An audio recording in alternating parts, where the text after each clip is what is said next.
Première épître de Paul aux Corinthiens, chapitre 2. Pour moi, frères, lorsque je suis allé chez vous, ce n'est pas avec une supériorité de langage ou de sagesse que je suis allé vous annoncer le témoignage de Dieu.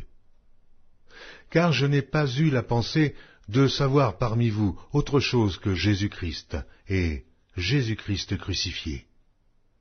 Moi-même, j'étais auprès de vous dans un état de faiblesse, de crainte et de grand tremblement. Et ma parole et ma prédication ne reposaient pas sur les discours persuasifs de la sagesse, mais sur une démonstration d'esprit et de puissance, afin que votre foi fût fondée, non sur la sagesse des hommes, mais sur la puissance de Dieu. Cependant, c'est une sagesse que nous prêchons parmi les parfaits, sagesse qui n'est pas de ce siècle, ni des chefs de ce siècle, qui vont être anéantis. Nous prêchons la sagesse de Dieu, mystérieuse et cachée, que Dieu, avant les siècles, avait destinée pour notre gloire. Sagesse qu'aucun des chefs de ce siècle n'a connue, car, s'ils l'eussent connue, ils n'auraient pas crucifié le Seigneur de gloire. Mais, comme il est écrit, ce sont des choses que l'œil n'a point vues, que l'oreille n'a point entendues, et qui ne sont point montées au cœur de l'homme, des choses que Dieu a préparées pour ceux qui l'aiment.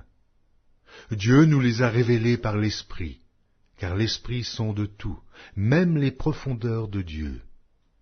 Lequel des hommes, en effet, connaît les choses de l'homme, si ce n'est l'Esprit de l'homme qui est en lui?